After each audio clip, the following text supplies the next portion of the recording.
For years we've been fascinated by the strange and unexpected things discovered across the globe, and the United States is no exception. From coast to coast, scientists have uncovered bizarre findings that spark endless questions. While some have possible explanations, others remain complete mysteries. Here are 15 unsettling recent discoveries in the U.S. that no one can explain.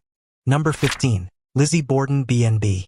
Situated on a rocky hill that slopes downward to hug the eastern shore of Mount Hope Bay on the Fall River in Massachusetts, was once the crown jewel of the textile industry in the United States. The town thrived during the 19th century but achieved lasting notoriety as the setting of one of the most gruesome unsolved double murder cases in American history, the Bordon murders, at an address that's now simply known as the Lizzie Bordon House. Yet, till today, the local historical society promotes the Lizzie Bordon Bed and Breakfast as a tourist attraction. In fact, it's operated as a bed and breakfast since 1996 under the ownership of Martha McGinn, who inherited the house. Martha's grandparents purchased the house in 1948. According to Martha, the room where Lizzie's stepmother was found dead is the most requested room of the bedrooms at the bed and breakfast. The house was listed for sale in 2021 and was sold. The new owner kept the property operating as a bed and breakfast. Tours of the house often make reference to the possibility of ghostly activity. Self-proclaimed mediums and paranormal scientists describe experiencing ghostly events in the house as well. Number 14. Abandoned Igloo. If you live in Alaska or you're ever visiting the beautiful 49th state and headed north from Anchorage to Denali or south from Fairbanks to Anchorage, chances are that you've seen this giant round igloo structure on the side of the road. Igloo City was constructed in the late 1970s by Leon Smith. He envisioned it as a hotel, though it was never completed due to a code violation. The building suffers from undersized windows which do not meet code, in addition to some other code violation issues. Because this building was too big to demolish, it's remained standing for over 4 decades. The structure is so large, in fact, that airplanes can see it from over 30,000 feet high in the air. Located at a mile marker on the east side of the George Parks Highway, this abandoned hotel is south of Denali National Park and Preserve, and it's truly a tourist destination all in itself, one of the odd places in Alaska that you'll ever come across. If nothing more, just stop and admire the creativity behind what could have been. Anyone that stops here and spends some time walking around the igloo and admiring the wild idea behind the creative construction is guaranteed to be left thinking, only in Alaska. We would love to see it one day become an actual operational hotel. Number 13. Stardust Ranch. If you would like to live with the constant threat of alien attacks, this could be the ranch for you. The owners of an Arizona ranch are desperately trying to sell the property where they claim they've been terrorized by aliens for the last 20 years. The owners claim the aliens, which they call Greys, have been attacking them and that the aliens pop up at random, sometimes in groups, to attack. So, he was left no choice but to slay them with one of the many samurai swords he keeps around the house, but claims their bodies vanished immediately afterward, making it impossible for him to preserve them for research. They first put their home on the market years ago for $1.1 million, but after appearing on television shows about the extraterrestrial and finding stardom in internet hubs devoted to aliens, they've raised the price by almost $4 million. It eventually went up to $5 million for the 9.6-acre property. The owners are convinced there's a portal that links them to another universe on the property, which the Greys travel through. Another of their theories is that a spaceship or UFO is buried beneath the property. The owners make no secret of their experience in the real estate listing for the property, which even uses it as a selling point, the aliens of Stardust Ranch.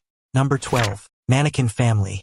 A Colorado woman has been taking portraits around the world with her mannequin family, and people are loving it, but she's trying to make a point. The artist was tired of being asked why she wasn't married. Suzanne Hines was raised in a very rigorous, traditional religious family, which made a lasting impression. It provided her first experience in the idealization of family and the glorification of the role of women as mother and homemaker. These influences have come together in shaping the focus of her artwork. The external pressures of culture and the internal pressures she placed on herself to fit into the expectations of that culture built up over time until she decided to do something about it. Since then, Suzanne has traveled more than 10,000 miles to take pictures with her mannequins in locations including several famous Paris landmarks. She said on her website, the project is about spinsterhood and the American way. She started taking pictures with a mannequin husband and a daughter 14 years ago. The artist employs satire and humor in her work, saying, "Using humor paired with shock allows my message to penetrate, and the work can have greater impact." Number 11. Neptune Memorial Reef. Close to 4 miles off the coast of Key Biscayne, Florida, stands a one-of-a-kind cemetery, the Neptune Memorial Reef. Inspired by ancient sunken cities, it's the world's most beautiful underwater graveyard. The man-made reef is designed as a repository for human ashes. Families select a memorial design, Add their loved ones' cremated remains and small significant mementos to the concrete, and the unique monument is placed by divers 40 feet below the waves. The monuments are all huge and quite heavy, 5-ton columns on 50-ton bases. Even the smaller sculptures of shells weigh 10 pounds. The broken columns and massive bronze lion echo the mythical Atlantis, and it attracts recreational scuba divers, marine biologists, and researchers from all over the world. The reef was designed to welcome fish and promote the growth of corals. Since 2007, the reef has attracted 56 species of fish. Long-spined sea urchins and many species of crab have moved into the reef's crevices. Sponges colonized the vertical surfaces of the reef alongside trunkfishes, lionfishes, and pufferfish. 14 species of coral have moved in, followed by spiny lobsters, spotted moray eels, and rainbow parrotfish. In fact, the ecosystem has developed beautifully. Now it's time for today's topic.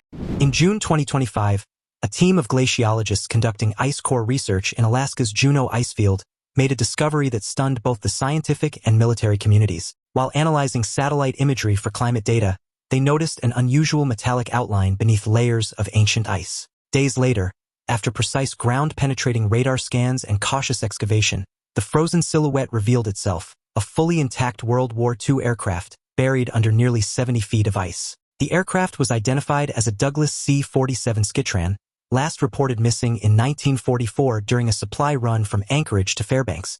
What baffled researchers wasn't just the preservation of the plane, it was what they found inside. Frozen in place were 5 crew members, still strapped into their seats, along with a sealed steel crate in the cargo hold. Upon opening it, the team found what appeared to be a highly classified cipher machine, unlike any Enigma device previously documented, along with coded documents in an unknown script. Military historians were called in immediately, and the site was placed under tight security. Speculation runs wild. Was this a secret mission gone wrong, or evidence of a wartime technology never meant to be discovered? For now, the ice has given up one secret, but many questions remain buried. Number 10. Vulture Invasion. A New York couple's vacation house in West Palm Beach, Florida, has been invaded by dozens of black vultures. Even worse, they're vomiting and defecating all over the property. Vacation over. The smell is like 1,000 rotting corpses, the homeowner said in an interview.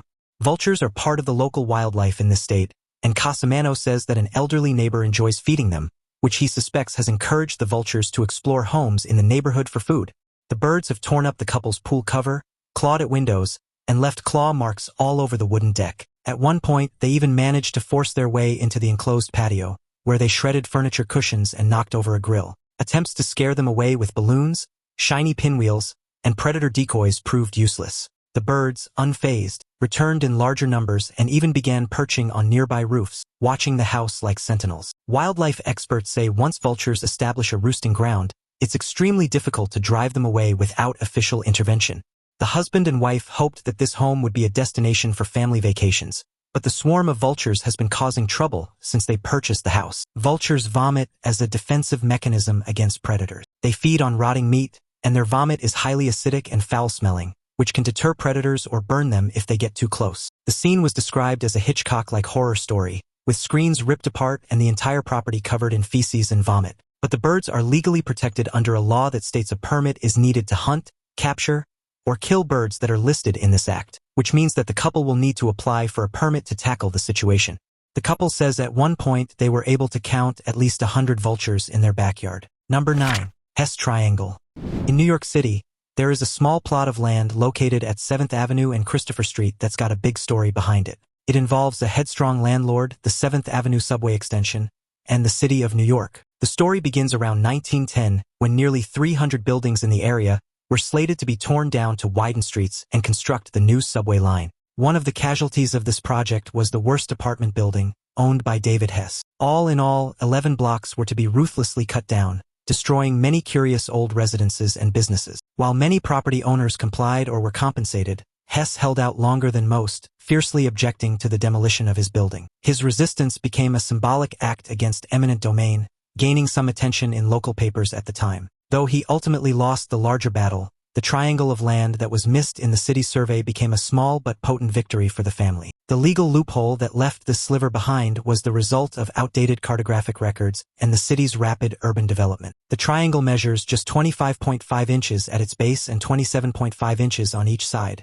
yet it's become one of Manhattan's smallest and most peculiar landmarks. Over the years, It's become a symbol of stubborn resistance and civic oversight, a reminder that even in a city of skyscrapers, the tiniest space can make the biggest statement. Owner Hess put up a fight but eventually lost his property to the city. By 1914, all that remained was the small triangle, as his heirs discovered that when the city seized David's property, the survey had missed this small corner of the plot. The city asked the family to donate it, but they refused and, in 1922, installed this mosaic, which reads in defiant all caps, "Property of the Hess estate, which has never been dedicated for public purpose." As it stands, the Hess Triangle sits on the ground outside of a cigar shop on the corner of Christopher and 7th Avenue, just a bit larger than a generously sized pizza slice. Number 8. Crayfish Clones. Incredibly, just over 25 years ago, this marbled crayfish did not exist at all. Now, they can be found in the wild by the millions in Europe, Asia, Africa, and North America. Attack of the Crayfish Clones. It sounds like a weird monster movie where a 10-legged mutant creature that reproduces on its own escapes from confinement and quietly begins a global invasion. That appears to be the strange but true story of the marbled crayfish, an invasive freshwater species suspected to have been created through a reproductive accident in an aquarium around 1995. Their uncanny ability to reproduce without a mate has baffled scientists and alarmed ecologists. In controlled environments, a single crayfish can produce hundreds of genetically identical offspring, creating swarms that dominate ponds, lakes, and rivers in mere months. They're especially resilient, thriving in a variety of water conditions and capable of surviving harsh winters and polluted habitats that other native species can't tolerate. In Madagascar, for example, their explosive population growth has pushed native crustaceans toward extinction and severely disrupted rice farming ecosystems. Their presence has also been linked to the spread of crayfish plague, a waterborne disease deadly to other crayfish species but harmless to the marbled kind. With no natural predators in many regions and the ability to burrow deep into riverbanks, these clones are almost impossible to eradicate once established. The marbled crayfish is the only decapod crustacean that reproduces asexually, with the all-female species making clones of itself from eggs unfertilized by sperm. It's been thought to have arisen when two slow crayfish imported from Florida for the aquarium trade in Germany mated. Since its discovery in Germany, the marbled crayfish has spread, and they eat anything: rotten leaves, snails, or fish brood, small fish, small insects. This crayfish is a serious pest. It's hard to believe, but within 2 decades, clones of this voracious animal spread globally, bringing devastation to ecosystems and threatening native species. Number 7. City of the Dead.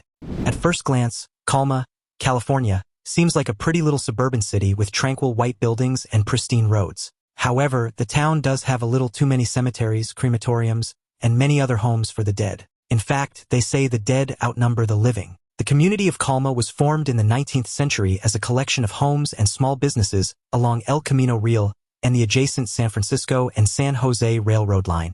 By the early 1900s, San Francisco had reached a tipping point with space for the deceased, prompting officials to ban new burials within city limits. This led to the mass exhumation of thousands of bodies from San Francisco cemeteries, which were then transported and reburied in Colma. As a result, Colma became the final resting place for countless historical figures, including Wyatt Earp and Joe DiMaggio. The sheer volume of interred remains is staggering. More than 1.5 million souls are said to be buried beneath its soil, while the population of the living hovers just over 1,500. Local folklore is rich with tales of nighttime whispers and ghostly apparitions drifting through the fog-covered lawns. Even today, many residents speak about the eerie calm that settles over the city at dusk, as if the dead still keep watch over the living. Natural disasters resulted in many fatalities, and as the town rebuilt itself, many dead bodies had to be shipped out to other parts of the region. Slowly but surely, the city was soon transformed into a quiet suburban area that was in high demand for the real estate sector, not only for the homes of the living but also the dead. Like the rest of San Francisco, Colma has been through a lot of changes in order to get it where it is today, and it has a lot to do with all those cemeteries. Today, you can easily drive through Colma and check out the scenery. Each cemetery or crematorium has a rich history of the people buried there, who would have spanned generations of San Francisco's early history. But its legacy as California's City of the Dead lives on. Number 6. Micronation in the desert. The Republic of Molossia is a micronation claiming sovereignty that started out as a 1.28-acre plot of land near Dayton, Nevada. But the micronation has not received recognition. So, is the Republic of Molossia a real country? Seems so.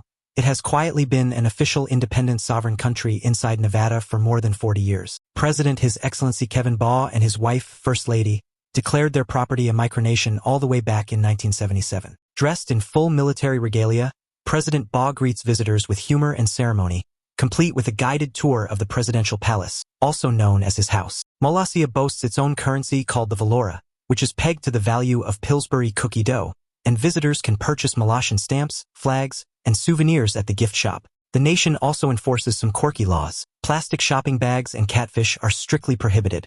They even have their own space program, sort of, with a small office dedicated to monitoring extraterrestrial activity using homemade instruments. There's a naval force made up of inflatable boats and a time travel research center that's largely symbolic, but still very much part of official state business. The nation was initially located in Portland, Oregon, which the owner's childhood friend ruled, but when President Kevin ascended to the throne in 1995, he declared a military dictatorship, renamed the country, and moved it to Nevada. Today, the Republic of Molossia is made up of 6.3 acres, with a reported population of about 30 humans and a few dogs across its several non-contiguous pieces of land. Molossian nationals consider themselves to be citizens of a developing nation. They don't have paved roads, a hospital, or an airport, but they have just about everything else. To enter the nation, you're required to go through customs just like anywhere else, and don't forget your passport. They'll actually stamp it. Number 5. The Bushman.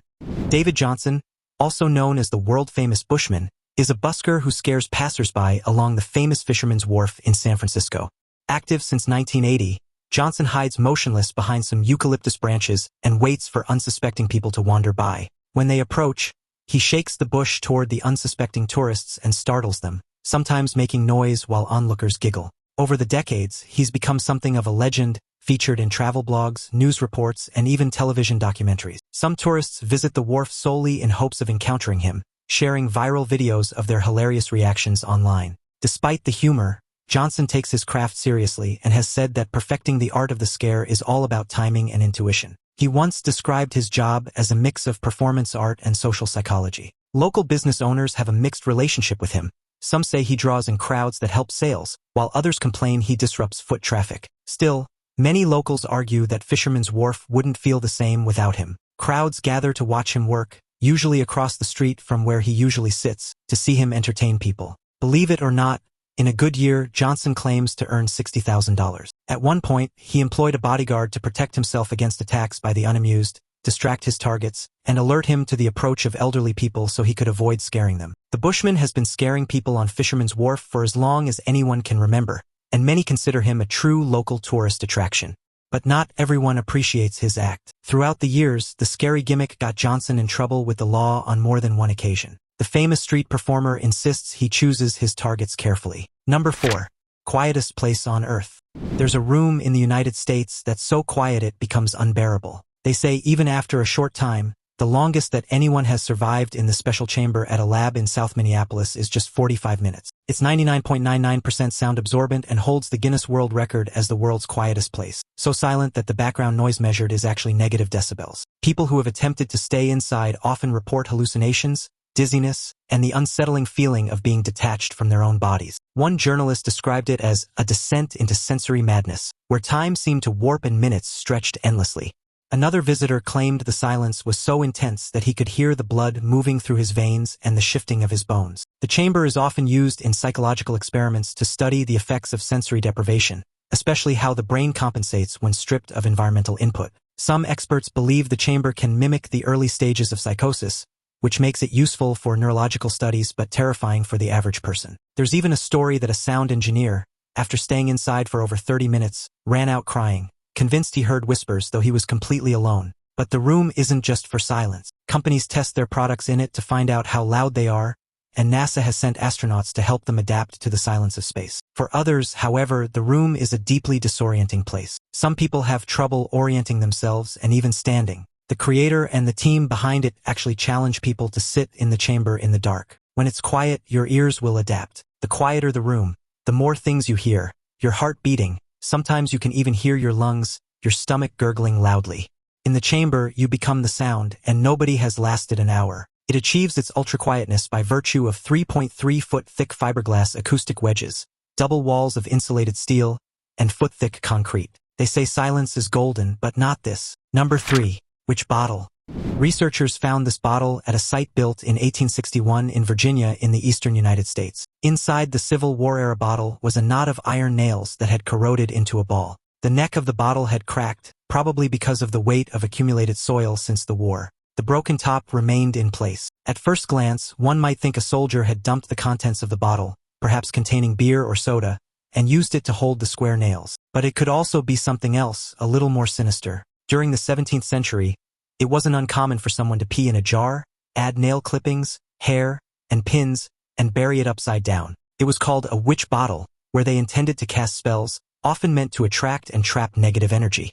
In fact, similar bottles have been discovered in the foundations of homes, chimneys, and even churchyards, where they were believed to ward off evil spirits or curses. Experts suggest that their placement near doorways or hearths was deliberate, acting as a protective barrier. The bottle found in Virginia may have served as a talisman against malevolent forces during a time of great social unrest and war. Some historians theorize that soldiers or civilians desperate for protection turned to folk magic as a last resort. Traces of human hair and rusted pins found in other bottles match the characteristics of this discovery. Even though it was found at a Civil War site, the ritual it represents may have been passed down through generations. Its presence reflects the persistent belief in supernatural protection, even among those fighting on 19th-century battlefields. This newly found artifact is now undergoing detailed analysis to uncover any biological remains inside. One of these witch bottles was recently unearthed and identified by scientists as being the world's most complete specimen. The general time period of the bottle coincides with the Salem witch trials, which happened in the late 1600s. Hidden witch bottles dating centuries ago have been found concealed in homes. The practice originated in England and then traveled to North America. Back then,